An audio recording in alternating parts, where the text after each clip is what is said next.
Welcome back to the lunch table, food for thought. I'm Nico Blitz. Make sure you hit that subscribe button just right down there, man. We're also on Apple Podcasts, iHeartRadio app, and all that. Legendary person in the building. He goes by the name of Damizza. What's poppin', man? Wow, thank you. I appreciate it. Good to be here. Oh yeah, man. It reminds me of my old school radio, in my room, the pirate radio station I had. It's so cool to see how technology and how it's still out there for young people to do this. So I applaud you for it. Oh, thank you, man. That's Thank cool. you. Yeah, even Homegrown Radio was somewhat of an inspiration when I was seeing everything because they just did everything out of a closet. Yeah. Were you doing the same thing? Oh yeah, literally. But see, we didn't have this internet thing, so Yeah. we had to I got those those CD players that you could broadcast onto your radio back in the day. I don't even know that. Well, you would plug your CD player into this little transmitter, and then it would broadcast onto your radio. So I took that and I put an antenna on my roof, and then plugged a car antenna booster onto it, and I broadcasted it down to my school. What the So you had to hell? do it transmitter FM style. To How be did you able to do even that. how'd you even figure that out? How old were you when you were doing that? 12. You were 12 years Yeah, old. So how'd about you 12. figure that out? Well, my grandfather was in the CIA, and he was a radio guy. So he was a ham radio guy, and he developed digital. So I always kind of looked over his shoulder and saw him doing this radio thing. So it just kind of developed into that. Dude, that is So- crazy. Yeah, he's got some crazy story. Well, he's not with us now, but Rest in peace. but yeah, last year actually. But we learned a lot about him this last year. Yeah. It's crazy, man. I mean, what were you learning about him? I didn't know how deep in the game he was. I mean, I known about his service record, his military record, and being in the Navy, but there wasn't a lot about when the Navy Office of Strategic Services, the OSS, turned into the CIA. And I mean, I didn't know he was employee number 27 in the Central Intelligence. You know what I mean? So it was to find out your grandfather was That's in early. the first class, Yeah. and was the head of the radio division. So going through all of his files and seeing stuff from the 50s and the 60s and the 70s. I mean, I collect CIA memorabilia, because of that kind of stuff. And to have Alan Dulles from the, Warren Commission and Richard Helms from the Watergate stuff and, all of Whoa. those memos signed to my grandpa, it's crazy. Your grandpa was part of super legendary shit. Well, I mean, I'll tell mean, you in some a stuff sense. off the air, but Yeah, of but course. but Yeah. but I mean, yeah, it was crazy. It was crazy. Yeah. There's even some Howard Hughes stuff and all that kind of stuff that kind of bled in. That was just wow, how what? You can't make it up. No. I was digging through his desk, and I saw on the back of one of the cards had Howard Hughes' assistant's name on it and his phone number. You know what I mean? Whoa. But from the 50s, 40s. You know what I mean? So it's how did you guys know each other? You know what I Yeah. mean? But he was so unassuming and such a cool guy that you would just never, I mean, that sounds like the perfect person to be in the CIA. Yeah.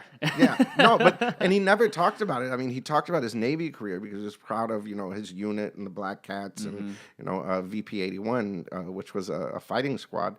And, he 2 Bronze Stars. I mean, my uncle was named after his Gold Star, died over Germany. And, so we're a somewhat military family. So, Yeah. I mean, I kind of got it and, just kind of went. It taught me a lot about integrity, I tell you that. When he passed and looking through of just the man he was, just kind of made me go you got to straighten your act up. You know what I mean? Just as a person, it made you want to, or making me want to just be a better person. You know what I Yeah. mean? And just, man, the duty, loyalty, honor, respect. I mean, it just, not that those things didn't mean anything before, but it just, wow, Well, I that's feel a big, different glass box to put yourself in. You Well, know I feel what I mean? to a degree, in order for anyone to escalate in life, you do need to straighten yourself out Oh, yeah. because there obviously, process. yeah. Well, when we're 12 years old, we don't necessarily know the do's and don'ts of the world, but it Yeah. seems like he kind of stemmed that to you at a young age. Well, and I started young. So, starting in radio when I was about 12, and then this whirlwind in my 20s, which was Power 106, Hot 97, 30 stations in the middle, including Miami, Phoenix, Texas, just all of these things, plus, the managing of artists and the Dre and Snoop thing and all this, I learned some bad habits. You know what I mean? There was no one would tell me no. You know what I'm saying? So there wasn't really a way to counter correct myself or to correct myself because I didn't really have like a guide. Yeah, you know what I mean? It was like, do whatever you want. You're Damian Young, go for it. You know what I mean? So it'd be like, okay, you know what I mean? Like, and so I was kind of figuring it out as I went. So, you know, it takes a lot to be given a lot of power at a really young age to see what you do with it. You know what I mean? I never did anything that was malicious or, you know, I always tried to be a really good person, but I did learn some bad habits. You know, the drinking thing, the hanging out thing. At 12. Well, no, that was 16, but no. But as time went on, you know, you get caught up in the hard partying rap posse. You know what I mean? You know, you're in a club at 21 years old with Puffy and Nas. You know what I mean? Who's gonna tell you no? You know what I mean? It could go down at that point. Yeah, it did. You know, at least we didn't shoot the club up. Yeah, right. But you know, it's crazy too. Like comparing back then to like what it is now. Like especially in media, like it's evolved so much, and it's like a lot of the don'ts are now broadcasted through the social media, through the podcast, through everything. So like, I feel like nowadays people now know what not to do. Well, a little bit more. You know, it's so sterile though. You know what I mean? Like, it's become so intellectual and so, you know, tight that people don't take a lot of chances. You know what I'm saying? Like, for instance, we were talking about NBA Youngboy. Okay, NBA Youngboy. Billions of spins. Why hasn't he played on radio? Yeah. You know, he's the biggest artist out right now. Biggest on YouTube, period. But can't get a radio spin to save his life. Why is that? What, are they afraid of him? Like, I mean, but that's going back to when I started. They thought that Tupac was that. You know what I mean? They didn't want to play Tupac. Ain't no fun. They would have never played in Morning Drive. You know, I mean, but we took those types of chances. You know what I mean? Like, we wanted to break rules. We wanted to, you know what I mean? So when they push you to break the rules and then you break too many of them and they get mad at you, it's like, what? I get you. Like, you know, even on a statistical basis, like a lot of the places just take everything so black and white, like kind of like it's not enough. So you don't want to be the one to spark it off. Yeah, you know, and at that time, there was no rule book. You know what I mean? It wasn't really corporate. Power was not the number one station in Los Angeles. Hip hop was not the number one format in the world. You know what I mean? There wasn't so many eyes on it. We were the redheaded stepchildren. You know what I mean? We were yeah, you guys go over there. Yeah. But then when we started doing really well, everybody wanted to extort that and make a profit from it. So then people started, you know, wanting to adapt it to their cookie cutter. And, you know, like I always say, you can't run a radio station like a pizza restaurant. You know what I mean? A radio station has to be a living, breathing reflection of your audience. Well, a lot of your audience don't wear suits to work. Yeah. You know what I mean? They don't talk like that. Yeah. They're not. That's why YouTube and no, I mean, that makes sense. But that's why YouTube is such a great thing and stuff. And some of the podcasts is because you see reality. You want to reflect that reality. Well, you want to relate to that reality. You can't do that with a sterile situation. Well, you know what's crazy is that, you know, back in the day, whenever you'd see like a pop star, they just looked like super decked out, like, you know, beautiful people. Yeah. And nowadays, I'm seeing this resurgence of just simple people, you know, like you and I. 60s. You know, like people who just look like I have this artist who I work with a lot. His name is Brown Boy Maj. Kind of big. He calls himself like an ugly representation, but it's like people like gravitate towards that because it's just like, I feel like in a sense it makes people feel like, oh, well, I could do that too. Like it's normal. Sure. You know, I heard someone say ugly is the new beautiful. You know, I heard that. No, but I love it because it's like, yeah, hip hop wasn't beautiful. Yeah. You know, it was abstract.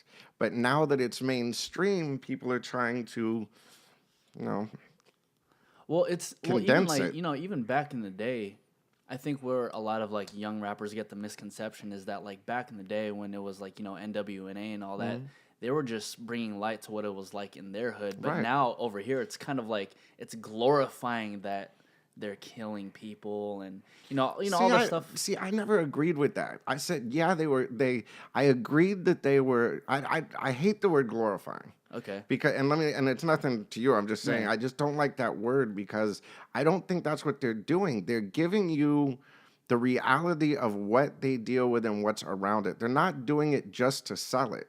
Do you know what I'm saying?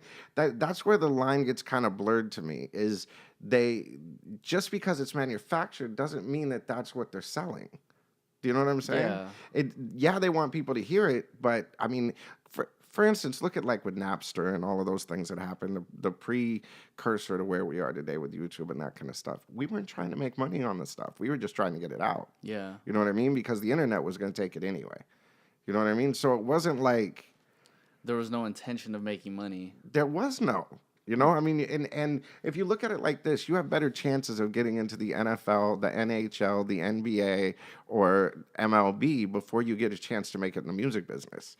They draft hundreds of people, thousands of people a year into each one of those things. Okay, so if you want to be a professional athlete, you got a pretty good shot at it compared to the music business. No, I'm serious. How many people end up in the top 100? That's true. You know, the NBA YoungBoy, there's one from how long? You know what I mean? Like, it takes a long time, and people don't, I think, have the appreciation for what it takes to get to that position. And now as NBA YoungBoy, a product of that environment that's expressing himself in a positive way, trying to change his life and turn it into something that can provide jobs and all of these things for people around him, or is he a bad example? And I think that's what brings us back to the radio thing, is people don't want him for shows, people don't want him for that because of the image that comes with him. But that doesn't, but if he's number one on YouTube, then that means your white girl from Podunk, Tennessee is listening too. You want her, but you don't want the kid from New Orleans? Do you see what I'm saying? It's contradictory to me, and that's something I don't enjoy. But I think even in that sense, too, like going back to how it reflects on the audience, like somebody, you know, let's say like an LA radio station, like they kind of pay no attention to the person from Orlando or the person from like Memphis, Tennessee. But see, that's just bad programming. You know what I mean? Like people, when it comes to radio, people tend to play defensively. They don't play offensively. You're not looking for those records. You're not looking to break records. You're not looking to do all of those things. What you're doing is trying to capitalize on stuff that's already hits so that you can try to turn that into what you think is accessible because you're not capable of doing it. You can either be a trendsetter and make records hits and have exclusivity to your audience, or you can just follow what's going on in the world. What the record companies are, that's the profit machine. That's where it turns into the BS, is when the record companies are pitching you and paying you to do something, and you're doing it. I have no love for that. Yeah. If I was in programming right now, you'd hear Ozuna, you'd hear freaking NBA YoungBoy, Roddy Ricch. I mean, things that were actually happening in LA or that are happening that you're missing. Not you, I'm just saying radio, sure. You know what I mean? Make those hits. If NBA YoungBoy did a show for Power 106 right now, what would happen? I don't know. It'd go crazy because nobody's doing it. They'd have an exclusive artist. I feel like a lot of that does live on like the YouTube content though. Like so for But he makes great radio records. It does. Those records are radio records. It's just nobody's looking at it because they're not looking for it. They're looking at keeping a consistent, homogenized message of pop radio. I'm going against Kiss FM, not I'm trying to create my own lane. And that's what the internet did, and that's what YouTube did, and all these, or what you're doing, all of that. It's like, let me create my own lane. Let me show you who I am. But there's no individuality in corporate radio. Wow. There is none. Well, I feel like even in terms of like corporate radio, like the idea of creating your own lane comes with the risk of not being able to make as much money. That's what life is about. Let's have a risk. No, for sure. But you don't have. I agree. No, I'm just saying. I agree. I'm not saying. I don't mean it personally. No, but what I'm trying to say is that's what life's about. If you don't take huge risks, you're not going to have a huge gain. But but what I'm trying to say is like I think the bigger corporations would prefer to not take the risk because the money comes with consistency. Consistency. But if you're consistently number 10. Time to change up your matrix. That's true. You know what I mean? And when Power, for instance, or when even, back in the day, like our competitors would be the Beat or Kiss or any of those stations. They would take chances within their spectrum. Do you know what I'm saying? Yeah. Like we're talking about rap radio. Okay, Power 106 is a rap station. Real is a rap station. Okay, where's the chances? What is the last record that either station can say, or artist can say, I broke this artist's career? I feel you. I will to combat that just a little bit. Like during my radio show with Bootleg Kevin DJ Head, just during one Head's dope, portion, by the way. huh? I like what Head is. Oh no, yeah, they're guy. amazing, great people. But you know, like for those two, when it comes down to 9:08 every night, we're able to play just like one record from anybody, big, small, and I always see that as an opportunity for like, okay, we can like make this a big thing for that artist, and we can make this a big thing for everybody, you know, else enjoying the radio at that time. Even it'll spike up one song, but it's like it's not. I don't feel like it's effective enough for it to be like this is the song that like. That's exactly what I was thinking, because there was when we used to when we started off, Power 106. The great thing about us was we were first to do a lot of things. Mixers all weekend long. Mm-hmm. No one wanted to do that. Bringing E-Man into the music department. You're gonna bring a mixer into the music department? That's like giving a 12-year-old a shotgun. You know what I mean? Like, no. You know what I mean? Like, so it was like, you know, things like that. But it was like, you know, but what I was getting to was we had, for instance, Vice and Echo. You know, when the Holler Boys, when it first started out, DJ Vice and DJ Echo. When they started, they were doing the same thing, playing one song a couple times a weekend. You know what I mean? Like they had that 1 hour thing where they could play one song or, you know, whatever. But they were playing different songs. So what we did was we teamed them together, and they said they had to pick one record a week and play it the same. So if they had 4 hours of DJing, and they had to play 4 new records, it would be the same record. So that they would break that record. Now, if you were doing that, but doing it over a week, then yeah, you could make an impact. Yeah, for sure. But if you play one record one time, who's going to remember it tomorrow? Exactly. You only got 2 million people every 15 minutes. That's the cue. You know what I mean? 1.5, 2 million, right around in there. And I guess that's kind of like where the power records come from. I'm not sure if you guys refer to them as like power records back in the day. But yeah, like... But even more so, like when it comes to like the power records being like a Sicko Mode or like a Tatiana, it's like we already know that's broken. Yeah, you know, we already know it's they're everywhere. letting the internet break the records for them. Yeah, you know, there isn't anything. Artists don't go to radio anymore like that. When they get a new single and go, "Hey, I don't take it up to Power 106 and play it," you know, they put it on their YouTube.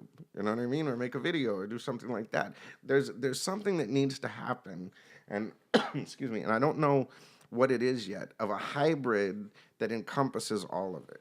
You know, radio has to upgrade at some point.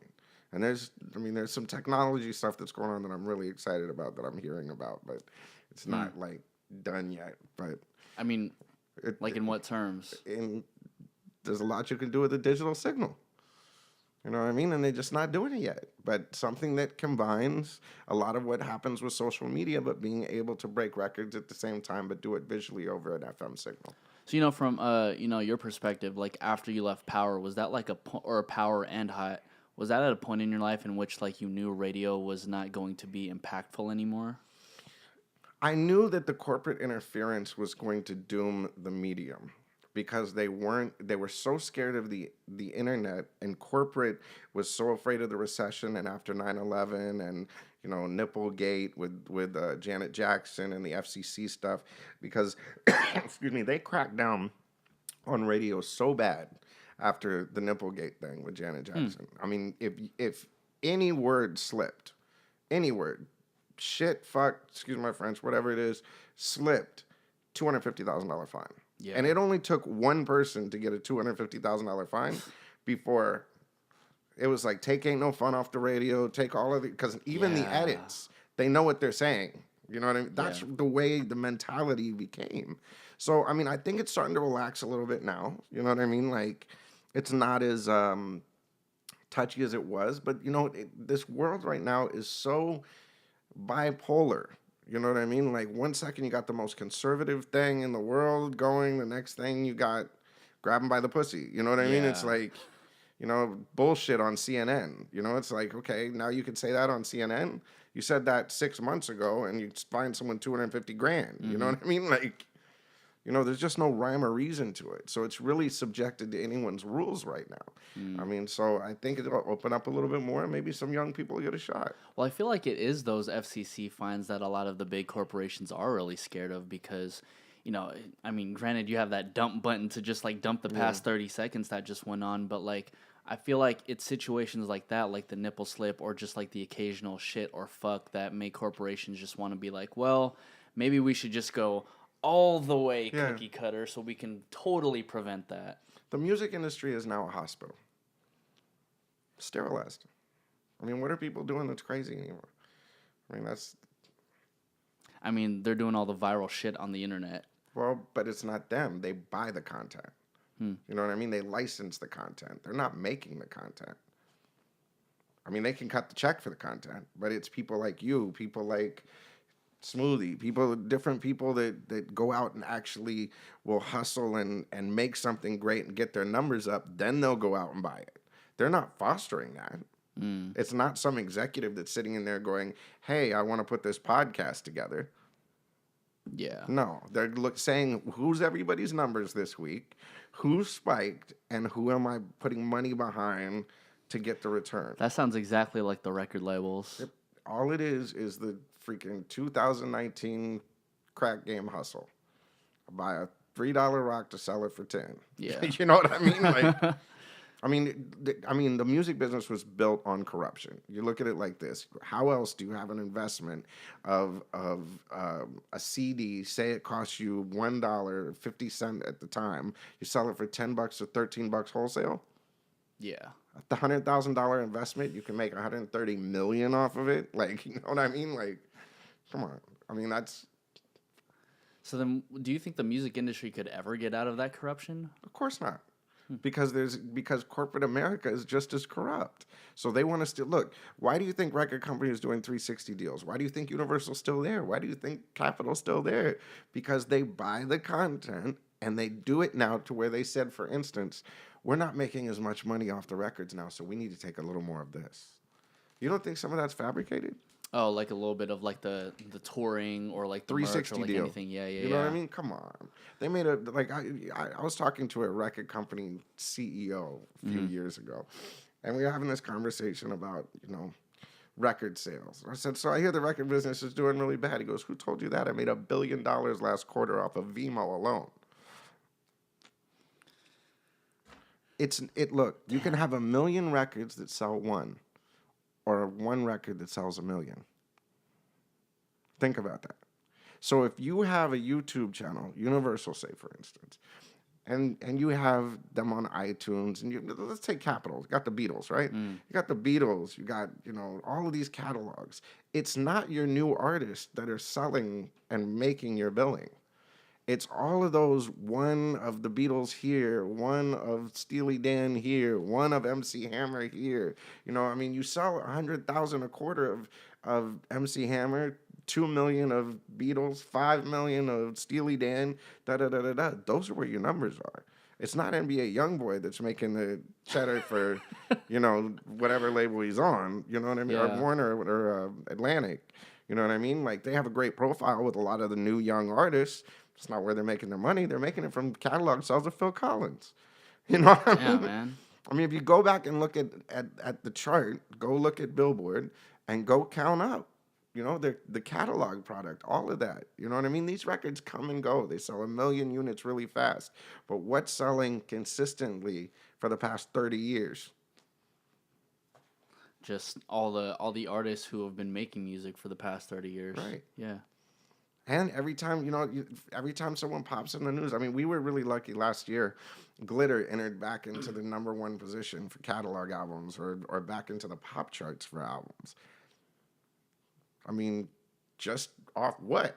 You know what I mean? But it's been, look, Glitter sold 500,000 copies, basically went gold when it first came out. This far later, it's going double platinum? You know what I mean? Like, Yeah.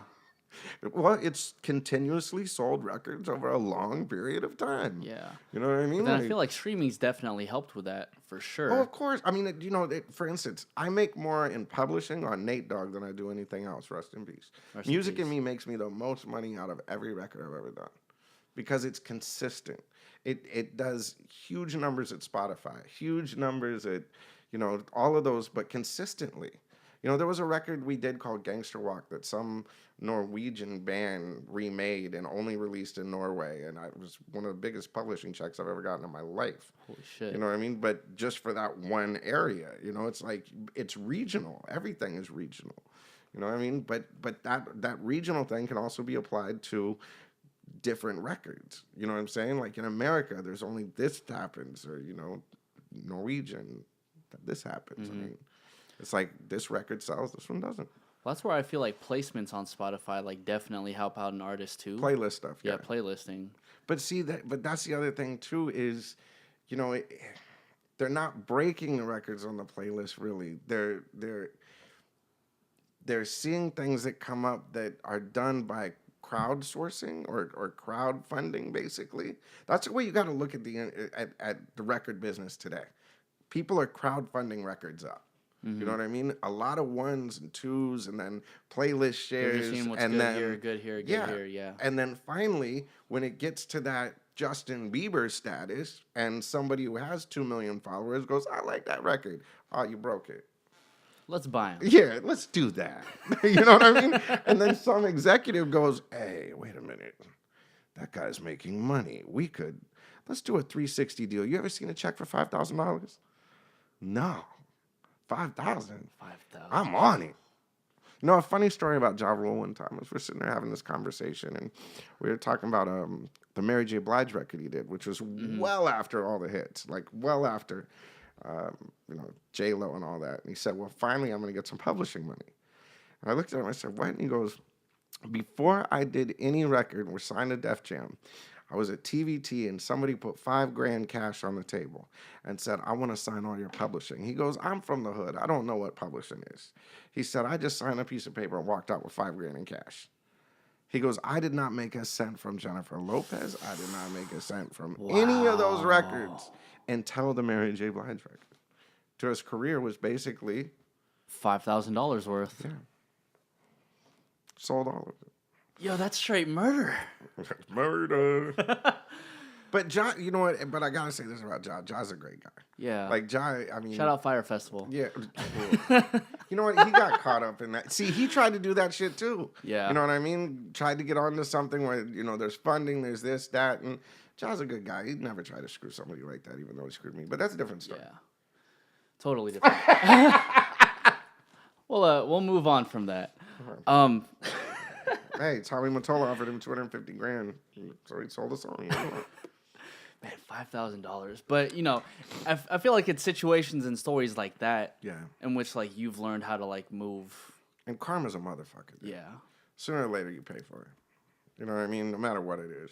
And look, we're all human beings. We all screw up. We all say dumb shit and do dumb things. It's just whether or not you're amplified enough for people to see it.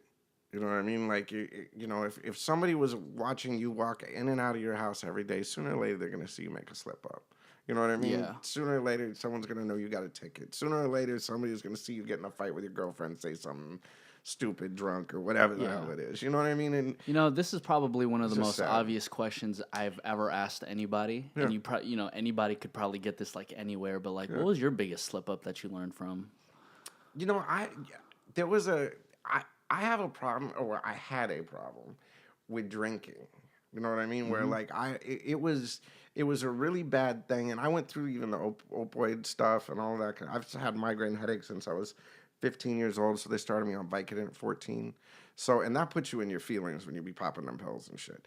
And sometimes I've said things that I think were magnified that I wasn't really thinking I was even saying at the time. I mean, and some of the stuff has to do with the Mariah stuff and all of that stuff, but, who hasn't been in a dumb relationship that made you say some dumb shit? So, I mean, I wouldn't change it. You know what I mean? Like, I've learned from it. You know what I mean? Like, But that's always been everybody is different and everybody has a crazy personality in their own way. And that's probably the main thing. That, and maybe in the industry when I first left, I think I was a bit bitter. You know what I mean? So I probably said things or did things that were a little self-destructive. And I probably learned from those things too. What made you bitter about leaving? Because here we had created something so pure. Power was, we couldn't be paid to play records. We couldn't be intimidated to play records. We did what was right for our audience. And then, we were doing Powerhouse to fund the Knowledge is Power Foundation, El Puente Learning Center, Homeboy Bakery, Homeboy Silkscreen. We were involved in our community. And they pulled the plug on all those things and started putting the money straight to their bottom line. So I was really bitter about that stuff. You're taking something that I created with a team of great people and bastardized it. You know what I mean? Like, and we're using it as your ATM. And it was like, it caused a bit of rebellion. You know what I mean? And then, the lack of self-purpose or the lack of purpose in my head at the time, because I went from running Power Hot 32 stations, running Mariah's Day to Day, and I'd just done the Up and Smoke tour, to doing nothing, to packing my little brother's lunches and taking them to school. You know what I mean? And that was by choice. My grandma got sick. My little brothers were going through divorce. Yeah. And that was one of the main reasons behind leaving as well. But to be that in demand and be that influential to going to packing lunches and going to parent-teacher conferences, it'll do something to you. Oh, hell yeah. You know what I mean? Yeah. And, I think that the warp of, I relate it to the Millennium Falcon when in Star Wars where, they come out of hyperspace. You know what I mean? Yeah. And it's just like, whoa. Super fast and then just stop. You know what I mean? So it took a while to detox from all those things. You know what I mean? And you're moving so fast and it's like a drug. You know what I mean? So, like for instance, I started drinking to slow my mind down. Yeah. Because I have ADHD and my head would just be going and I'd have all these ideas, but no place to put them. There's only so many people that operate at that level. Do you know what I'm saying? Like that program power like that, or have those things where they can do multitasking, all of these things, and it be a creative thing, because the most creative people in the world are bipolar, ADHD, those kind of things. That's just what we are, it's so being that creative for so long and then coming to a stop, it took me a while to get used to it. And it took me a good 10, 15 years to recalibrate. Jeez. You know what I mean? Because my world just never moved that slow since I was 12. I was running radio stations at 17. You know what I mean? So you quit by 30, was it? Yeah, I quit at 30. I'm 44 now. Damn, 10 years. Yeah, it took a long time. It took a little. I mean, it wasn't until last year that when my grandfather died that I really hit the brick wall and said, "Wait a minute, like, what are you doing?" You know what I mean? Like, yeah, it was tough. Because, even with the opioids and all of that, like, I didn't think I had a problem. You know what I mean? Because they kept prescribing them. You know what I mean? And like, even with the ADD or the bipolar and stuff like that, these medications that they give you, they're not proven yet. You know what I mean? So, like, when you're, like, the test case for something like a Abilify or something like that, and they give you the stuff and the side effect is suicidal thoughts. Yeah. Do you know what I mean? Like, I was one of the test cases for Ritalin, when I was a kid. And do you know what that stuff does to you? Mm-mm. You know what I mean? Like, it's not fun. And a lot of the stuff that they just kept prescribing when one wouldn't work, but, they put you on it for 6 months to a year. You're addicted to it. Not just that, but they take you off of it and weird stuff happens. Like, I was having these, like, electric shocks. You know what I mean? When they took me off, it took me 2 years to get off of something called was it Wellbutrin or something like that. It was like it was an Affixor or something like that, and it was for the bipolar or whatever. But it screwed me up more than my grandma said to me the other day. She goes, "This is the most normal you've been over this last year when you stopped taking everything that they were giving you." Because finally, I just got fed up with the doctors and said, "Look, dude, I'm doing this crazy crap over here, and I don't even remember doing it." You know what I mean? Like, what's the deal? And they go, well, it's not tested yet. Like, wow, that's crazy. You know, growing up, my mom always told me, like, whenever you're sick, this is why I don't want you to take medicine. Yeah. Like, I literally just want you to drink water if you want to, drink some orange juice, drink some, eat some soup. Like, just try to get everything out as naturally as possible. Dude, and you know what? I've had a couple of friends that had to go on, antidepressants or things like that. My brother, those kind of things. And I watched them come in happy, full of life, but a little depressed, whatever, and come in drooling on themselves. And I'm like, you drove like that? Like, seriously, like, zombies. Yeah, like zombies. Yeah. You know what I mean? Like, there was and then I was like, wait a minute. That's me? You know what I mean? And I see it, and then I'd be like, and they'd be like, yeah, that's what happened. A little self-reflecting. Yeah, moment, and it until I saw that, I wasn't like, so a big regret is listening to doctors.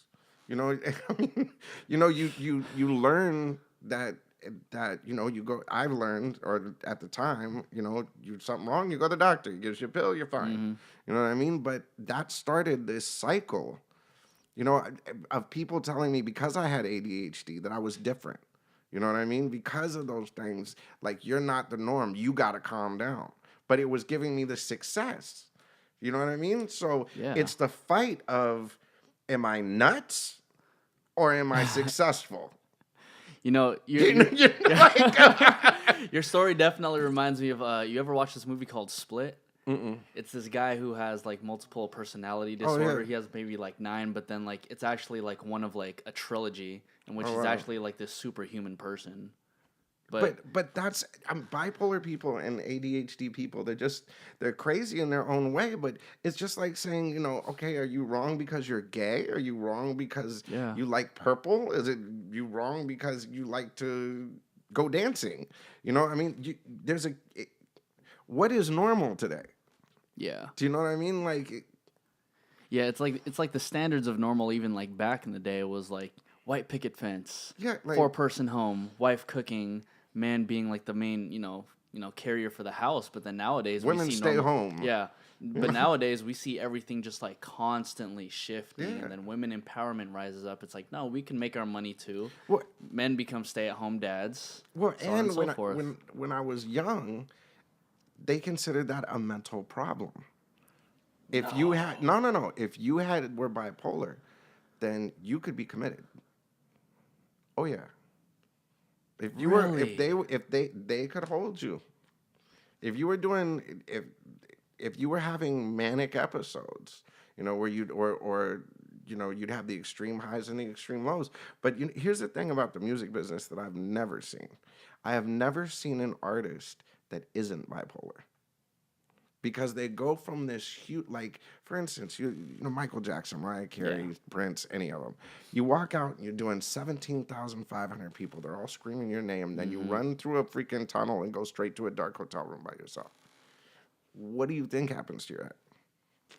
You know what I mean? Like, they say, I love this song, but I hate this song. You're this, but you're that. You know what I mean? It's like, yeah. At the end of the day, you're going to trip out. Britney Spears, Christina Aguilera, Martin Lawrence running around with it. You look at Chris, what's his name? Not Chris Rock. Dave Chappelle said it best. Is there something wrong with them, or is there something wrong with Hollywood?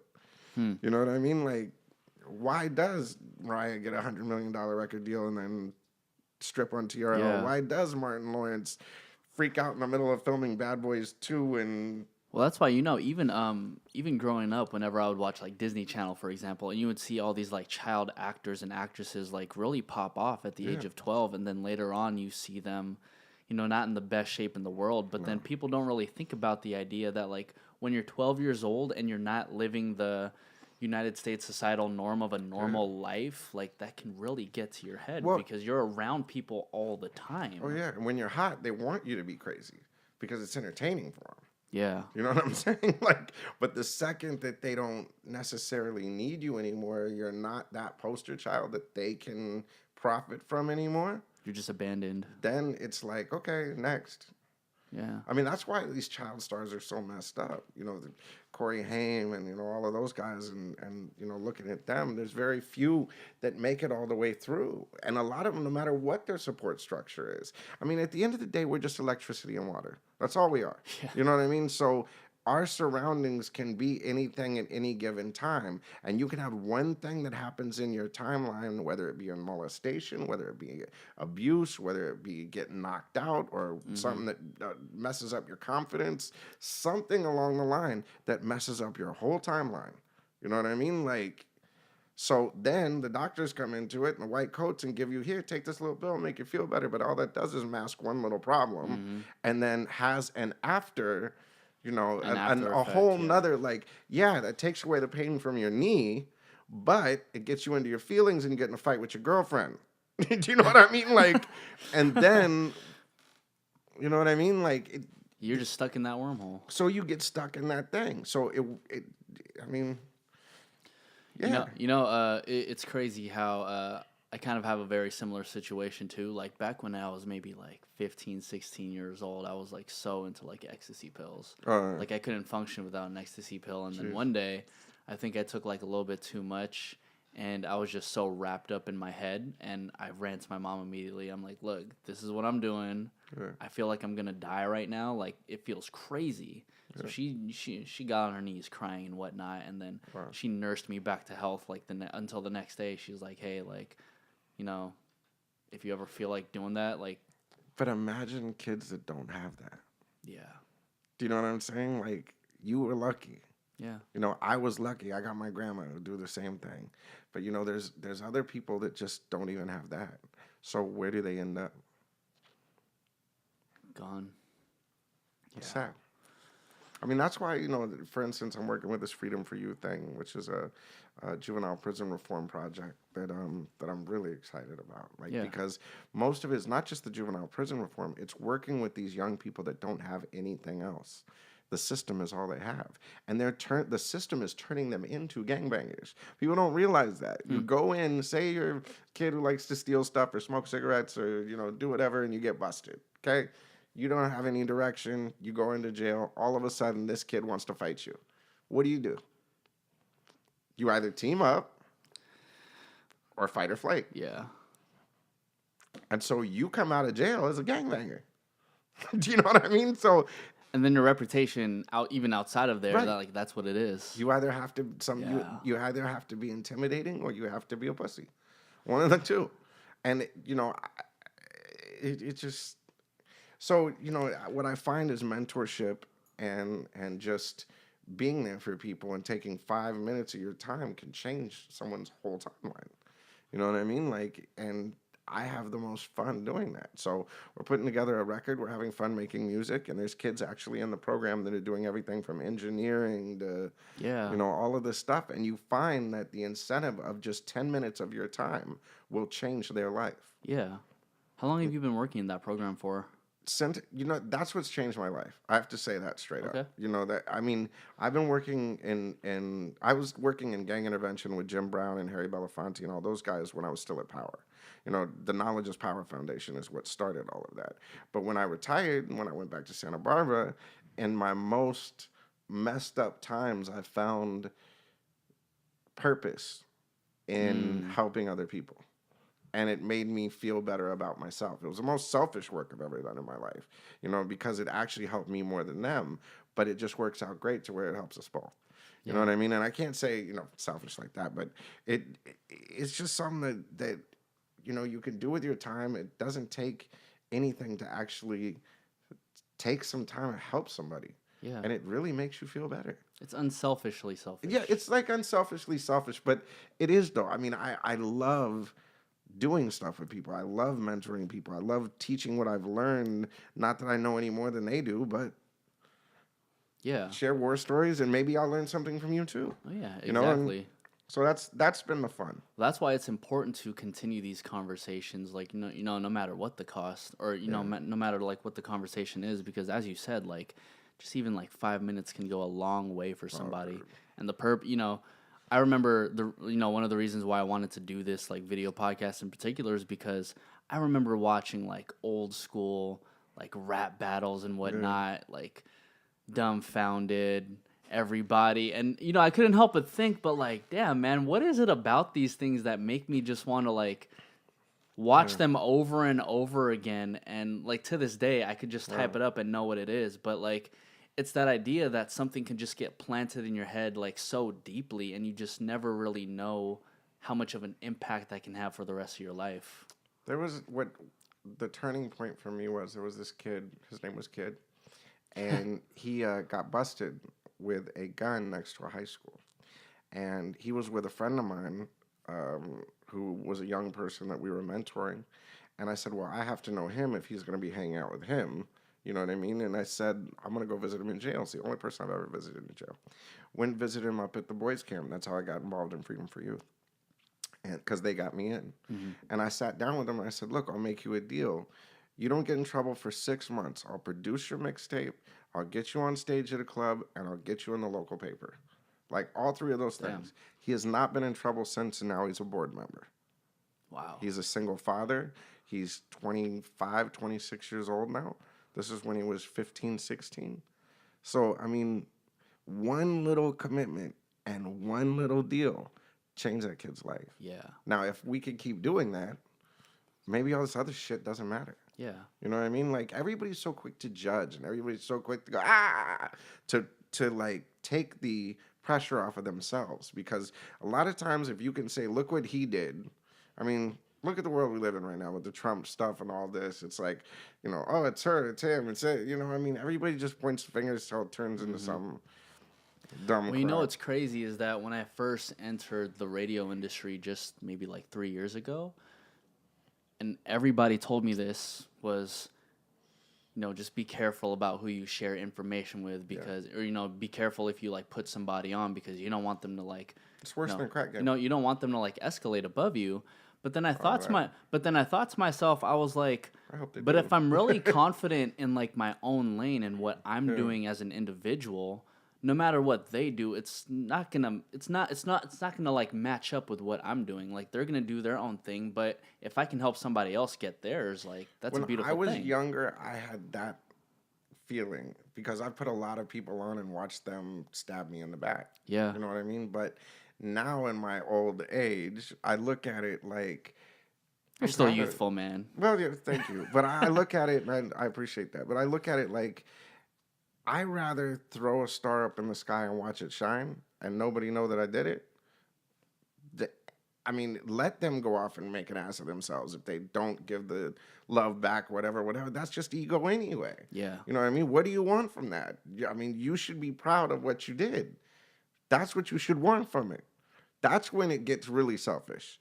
You know what I mean? If they leapfrog you and do a better job than you, then that's just how it goes. Then maybe somewhere down the line they'll kick you back. Yeah. We were talking about Justin, who just did the Kanye thing that was on all of the social media and stuff like that. At no point did I think, hey, he better mention my name.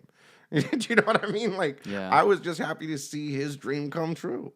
A kid's dream come true. I'm happy to look at where we are today. Somebody's doing radio on their freaking dining room table. Do you know what I mean? Like, no, when I was 12, the world wasn't doing that. You know what I mean? But now people can. So things that we did to get us to this point, to keep it popular, to keep it moving, then we're lucky. It's a beautiful thing. And I think, like, even though the bigger corporations, the big corporations and whatnot, like, it takes something like a podcast or like the smaller platforms to keep the essence of, I guess, what it truly was alive.